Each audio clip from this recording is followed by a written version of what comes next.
1983년 하남성과 호북성의 경계선에 있는 화평진의 밤은 손을 내밀어도 손가락이 보이지 않을 정도로 캄캄하였습니다.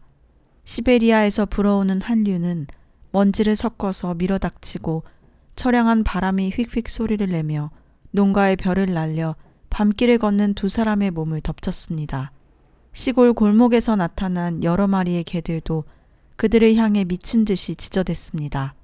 밤길을 걷는 두 사람은 낡은 소못을 단단히 움켜쥐며 총총히 마을 밖의 작은 길을 통해 큰 양어장으로 걸어갔습니다. 두 사람 중 한 명은 F도시의 명형제로 나이는 30세 전후였고 다른 한 명은 G현의 운형제로 역시 30세 전후였습니다. 이들 두 사람은 모두 학식이 없는 평민이지만 이 시대에 하나님의 부르심을 받은 사람이었습니다.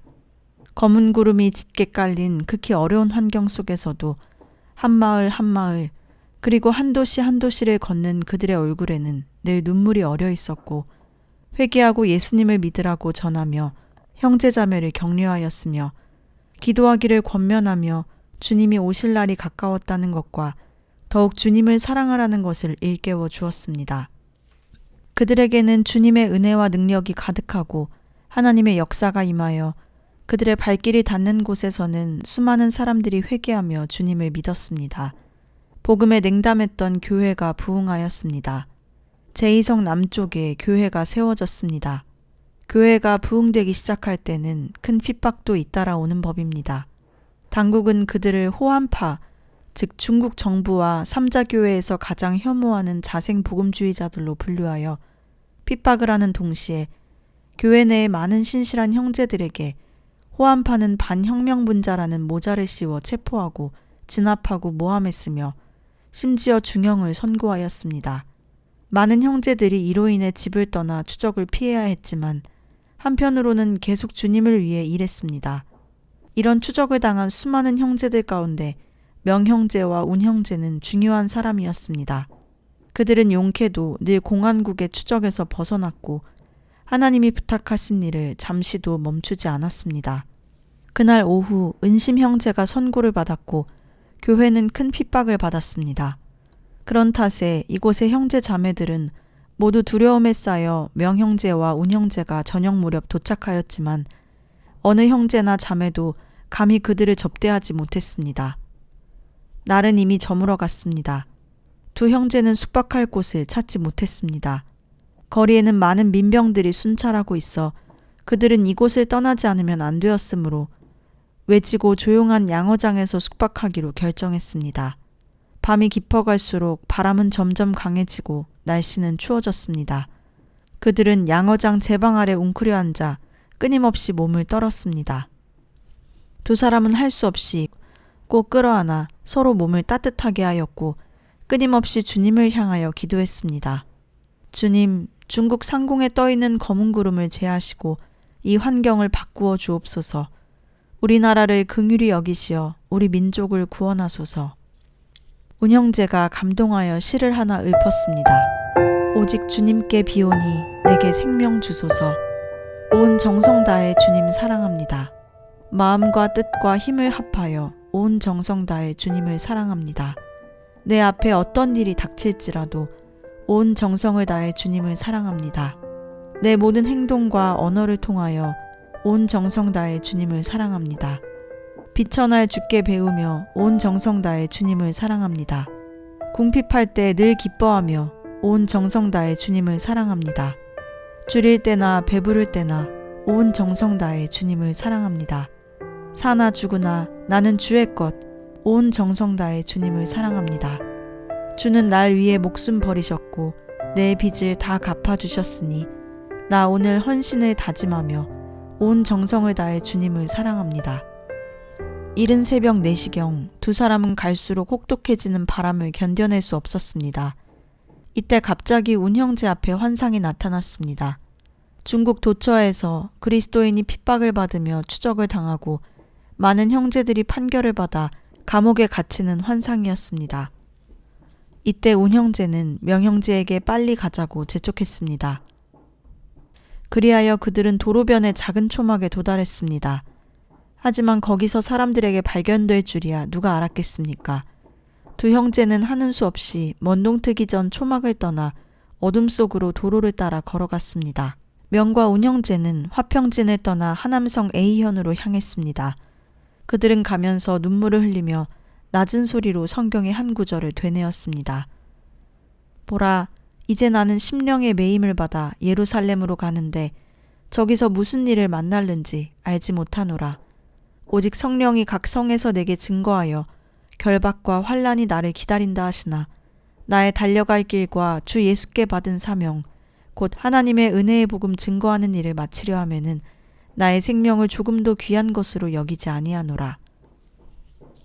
A현의 분위기도 대단히 긴장되어 있었습니다. 거리, 마을, 촌락이나 도처에 하나님을 반대하며 교회를 공격하는 표어와 그리스도인을 붙잡으려는 수배령이 붙어 있었습니다. 이곳에 있는 형제자매들은 화평진의 형제자매들과는 크게 달랐습니다. 그들은 하나님을 깊이 사랑하여 생명의 위험을 무릅쓰고 추적당하는 형제자매들을 기꺼이 접대했습니다. A현의 동역자들은 이 극악한 환경에서도 굳건히 싸워 승리하기 위하여 음력 섣달 15일에 애심촌에서 동역자 수양회를 열기로 정하였습니다. 명형제, 운형제, 그리고 견형제가 이번 집회의 책임을 맡았습니다. 운형제가 일어났습니다. 그는 30살가량의 보통 체격이지만 주님을 위하여 늘 동분서주하느라 심히 연약해 있었습니다.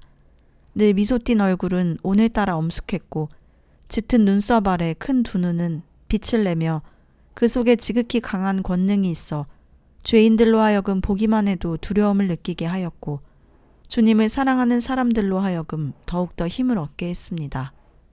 그는 먼저 형제자매들과 함께 찬송가를 불렀습니다. 오순절 교회 탄생 이래로 주를 따르는 사람 모두 목숨 내놓고 복음 전파 위하여 희생하였고 생명의 면류관 받았었다네. 진정 끝까지 주님을 사랑하는 사도들 주 따라 고난의 길을 바랐네. 요한은 밤무섬에 유배당하고 스데반은 돌에 맞아 죽임당했네.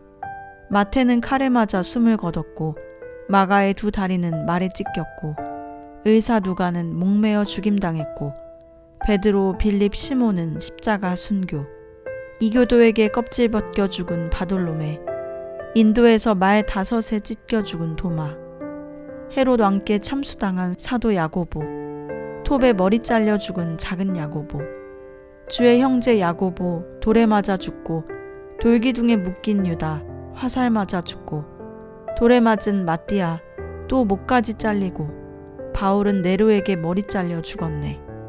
오늘 나도 십자가 지고 달려가려네. 주님 따라 사도 따라 희생길을 가려네. 고귀한 천천만 영혼 구원 위하여 모든 것 버리고 주 위에 순교하려네. 주님 위한 순교의 길, 주님 위한 순교의 길, 나도 주님의 영광 위에 순교의 길 가려네. 계속 이어지는 찬송 소리로 교회가 크게 진동하며 온통 울음소리로 가득하였습니다. 집회 3일째 오전 견 형제가 예언하기를 3일 내에 우리 가운데 주님을 위해 환난과 구속을 받을 사람이 있다고 했습니다. 그날 밤은 구름이 잔뜩 끼고 눈이 많이 내려 삽시간에 온 땅이 두꺼운 눈 이불로 덮였습니다. 가까운 곳에서 나뭇가지가 쌓인 눈에 못 이겨 뚝뚝 끊어지는 소리가 끊임없이 들려왔습니다. 마을 촌락에 있는 어떤 낡은 농가는 쌓인 눈의 압력을 견디지 못하고 무너졌습니다. 밤에는 추위가 몸에 스며들고 물방울이 얼음이 되었지만 집회장 안은 마치 용광로같이 온통 형제자매들의 뜨거운 기도소리, 찬양소리로 가득 찼습니다. 밤이 깊어서야 집회는 끝났고 차차 사람들은 흩어져 부근에 있는 몇몇 지체의 집에서 휴식했습니다. 운과 몇몇 형제들도 집회하던 곳을 떠났습니다. 그러나 얼마 가지 못해 맞은편에 10여 명 정도의 사람들이 걸어오는 것이 보였습니다. 사람마다 손전등을 들고 일제히 그들이 있는 쪽을 비추며 걸어왔습니다. 그리고 큰 소리로 고함을 질렀습니다. 뭐 하는 사람이냐? 몇몇 형제들은 상황이 위급하자 돌아서서 뛰었습니다. 운 역시 막 발걸음을 내딛다가 누군가의 전기봉에 맞아 쓰러졌습니다.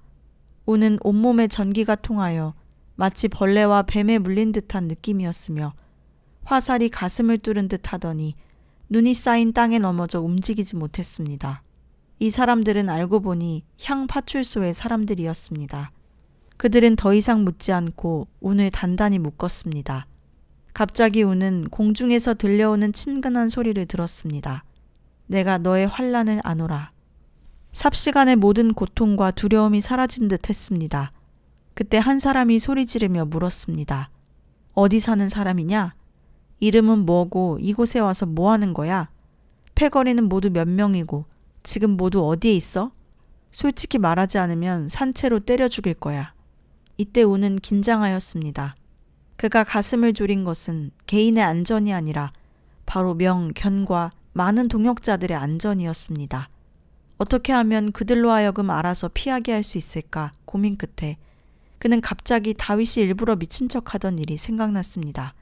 그는 즉시 높고 긴 소리로 외쳤습니다. 나는 하늘 사람이다. 복음촌에 살고 이름은 진신조, 아버지 이름은 만은전, 어머니 이름은 신망애. 파출소 사람은 한 발로 걷어차며 독살스럽게 소리쳤습니다. 방금 어디서 오는 거야? 패거리는 다 어디에 있어? 우리는 모두 뒤에 촌락에 있습니다. 우는 소리 높여 대답하였습니다. 가자, 우리를 안내해라. 솔직하게 말하지 않으면 산채로 껍질을 벗길 거야.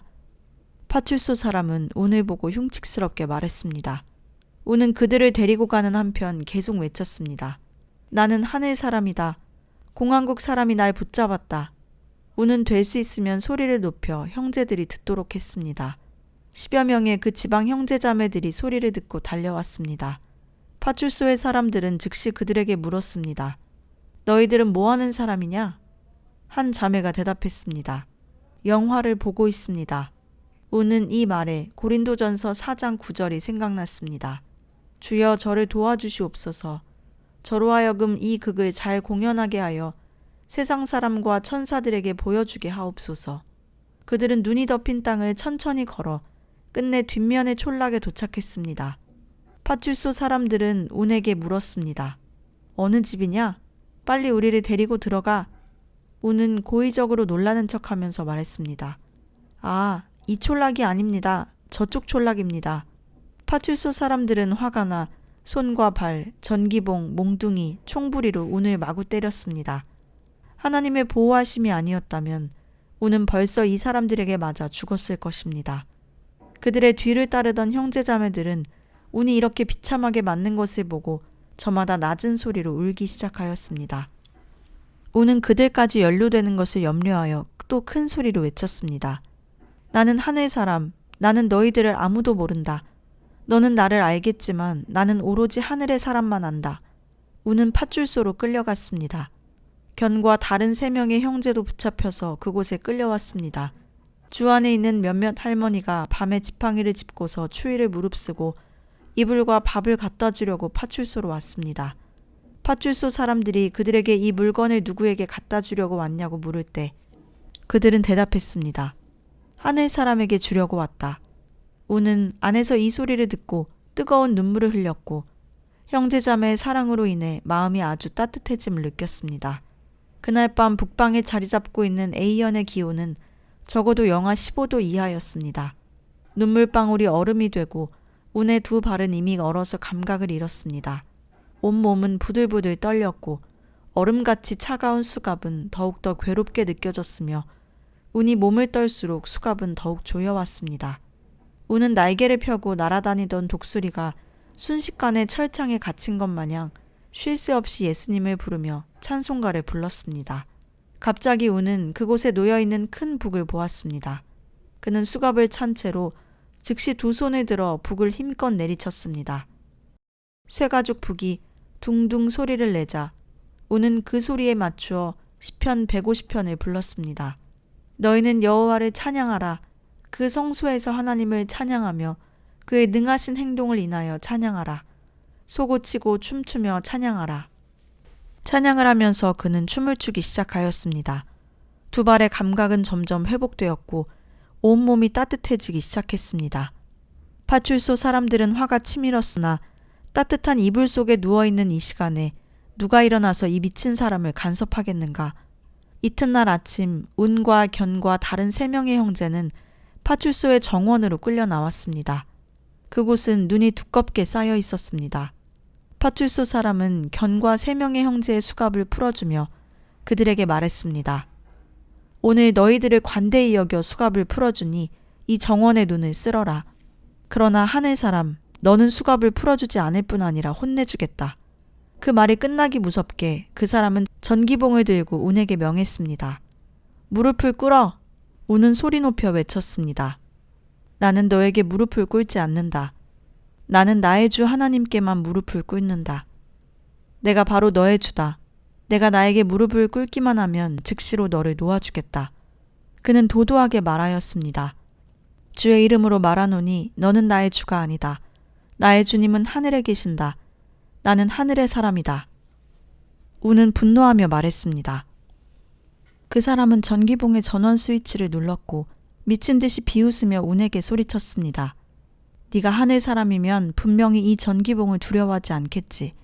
자, 너의 두 손으로 이 전기봉을 잡아봐. 운은 또 다른 몇 명의 협박 아래 할 수 없이 전기봉을 향하여 두 손을 내밀었습니다. 잡는 순간 전류가 온몸을 통하자 그는 바로 외쳤습니다. 주여, 구원하여 주옵소서. 그 순간 갑자기 전기봉이 고장나고 말았습니다. 운은 전기봉을 두 손으로 꼭 잡고 두 눈을 부릅뜨고 자칭 주님이라고 말하던 그 사람을 쏘아보았습니다. 그 사람은 놀라서 진땀을 흘리며 전기봉을 버리고 달아났습니다. 그날 5 형제는 컨테이너 같은 차에 실려 A현 공안국 구치소로 옮겨졌습니다. 운과 견이 감방에 들어갔을 때 그들은 속으로 이런 핍박으로 많은 형제자매들이 여기에 갇혀 있을 것이라고 생각했습니다. 이때 운은 큰 소리로 외쳤습니다. 나는 하늘 사람이다. 하늘 사람은 유다가 되지 않고 굳세고 담이 크다. 밖에서 형제 한 명이 끌려 들어왔습니다. 공안국 사람이 그에게 물었습니다. 너도 하늘 사람이냐? 나는 하늘 사람이 아니오. 나는 이 땅의 사람이오. 그가 부인하자 공안국 사람은 기뻐했습니다. 좋아. 네가 이 땅의 사람이지만 하늘 사람과 같이 가두어 놓아도 괜찮겠지? 그 사람이 들어온 후 운은 그 형제를 주시하고 일어나면서 말했습니다. 우리는 사단을 향하여 아니라고 대적해야 해. 그리고 쉴 새 없이 아니라는 말을 중얼거리며 벽에 아니라고 계속 썼습니다. 손가락 끝이 다 헐었고 벽에는 아니라고 쓰여진 피 글자가 나타났습니다. 그 형제는 부끄러워 머리를 숙이고 통곡하였습니다. 형제자매들이 운에게 이불과 옷 그리고 신발을 보내왔습니다. 그렇지만 운에게 돌아온 것은 단지 윗면에 하늘 사람이라고 쓰여있는 낡은 이불 한 채였습니다. 하지만 운은 주님의 은혜에 감사했습니다. 누가 신발을 보내기도 했지만 간수가 빼앗아 가버렸습니다. 옥중 생활은 매우 곤고한 나날이었습니다. 죄수들은 날마다 썩어서 냄새나는 고구마 가루와 당근으로 만든 음식을 먹었습니다. 일주일에 한 번밖에 밀가루빵을 먹지 못했습니다. 운이 옥에 들어온 후 며칠 지나지 않아 밀가루빵을 먹을 때가 왔습니다. 운도 하나 받아서 두 손으로 빵을 들고 무릎을 꿇고 주님께 감사했습니다. 이때 한 죄수가 기회를 틈타 그 빵을 자신의 품에 넣었습니다. 운은 땅에 무릎을 꿇고 여전히 멍청하게 두 손을 들고 있었습니다. 호실장이 운의 손에 있던 빵이 없어진 것을 발견하고 감옥에 있는 죄수들을 조사하여 따져 물었습니다. 사람들은 모두 다 모른다고 했습니다. 호실장은 당장 밖에 있는 간수에게 말해서 죄수들의 몸을 수색하게 하였습니다. 그 결과 한 죄수의 몸에서 그것을 찾아냈습니다. 간수는 그 사람을 무릎 꿇게 하고 다른 죄수로 하여금 호되게 때리라고 명령했습니다. 죄수들은 대부분이 건달이어서 성질이 아주 나쁘고 흉악하였습니다. 사람을 구타하는 것은 그들이 평소 즐기던 일이었기에 바로 그 죄수를 발로 차고 주먹으로 쳤습니다. 그의 코와 눈, 입에서 피가 흘러나왔습니다. 죄수들은 또 그를 병아리 마냥 들어서 그의 머리를 오줌통에 눌러 넣었습니다. 그리고 움직이지 못할 때까지 때려 그를 까무러치게 만들었습니다. 운은 가책이 되어 까무러친 죄수를 보며 혼자 계속 울었습니다. 견 형제도 괴로워 빵을 먹을 수가 없었습니다. 그날 밤 두 형제는 온 밤을 새워 눈물을 흘리며 기도했습니다. 이튿날 오전 간수는 또 죄수들에게 운을 때리라고 하였습니다. 운은 며칠 동안 갖은 고초를 겪어 신체는 이미 매우 여위고 허약해져 있었습니다. 그러니 어떻게 이런 악행을 저지르는 나쁜 놈들의 모진매를 견딜 수가 있겠습니까? 며칠 지나지 않아 운은 맞다가 쓰러졌고 그들은 여전히 운의 가슴과 배를 걷어차며 잔인하게 짓밟았습니다. 운은 피를 토하고 땅에 엎드려 숨이 끊어져 가고 있었습니다. 견 형제는 운을 안고 옷자락으로 운의 입에서 흘러나오는 피를 쉴 새 없이 닦으면서 하염없이 울며 그의 이름을 불렀습니다. 한 젊은 죄수는 비록 주님을 믿지 않았지만 운과 함께 생활하면서 이 사람은 결코 미친 사람이 아니라 훌륭한 사람이라고 생각했습니다. 운이 맞아 쓰러져 있는 광경을 보니 신발이 벗겨져 있었고 두 발은 얼어서 붉게 되고 입에서는 피가 계속 흐르고 있었으며 몸은 움츠린 채로 떨고 있었습니다. 그의 눈에서는 동정의 눈물이 흘러내렸고 불쌍한 마음이 절실해져 자기 몸에 있는 낡은 속옷을 벗어서 운의 몸에 덮어주었습니다. 성경에 말씀하기를 긍휼히 여기는 자는 복이 있나니 저희가 긍휼히 여김을 받을 것이미요 라고 하였습니다. 이튿날 그 청년은 불려나가서 주방에서 밥을 짓게 되었으며 머지않아 석방되어 집으로 돌아갔는데 후에 그는 그리스도인이 되었습니다. A현 공항국은 여러 차례 운을 신문하였습니다. 모진 고문을 했지만 여전히 하늘 사람의 주소, 이름을 알 수가 없었습니다. 따라서 그들은 부근에 있는 각 현, 시, 구, 공안국에 전화해서 그들이 직접 와서 사람을 확인하도록 했습니다. 여러 현의 공안국에서 사진을 들고 와서 확인하였지만 운은 그들이 찾는 사람은 아니었습니다. 음력 섣달 23일 B씨 공안국장이 사진을 갖고 왔습니다. 간수가 운을 불러내어 신문실에 데리고 왔을 때 B씨 공안국장은 즉시 운을 알아보았습니다. 그는 얼굴을 쳐들고 크게 웃었습니다. 운, 네가 미친 자로 분장했는데 정말 그럴싸하구나. 네가 아무리 재간이 있어도 나의 손에서 벗어나지는 못한다. 그들은 운에게 아침밥을 주지 않고 B씨로 송환하기 전 본때를 보여준다며 운을 한 차례 호되게 때렸습니다. 운은 눈에 불이 번쩍거렸고 온 머리는 울퉁불퉁하게 되어 모습을 전혀 알아볼 수 없을 정도까지 되었습니다. 또한 그들은 운의 한쪽 팔은 어깨 위로 다른 쪽 팔은 등 뒤로 해서 수갑을 채웠는데 악랄하게도 수갑이 살 속으로까지 파고들게 꽉 채웠습니다. 운은 죽음을 느꼈으며 주님에게 자신의 영혼을 데려가 달라고 기도했습니다. 한바탕 호되게 맞은 뒤 운은 죄수 호송차에 실려 B씨 공항국으로 끌려갔습니다.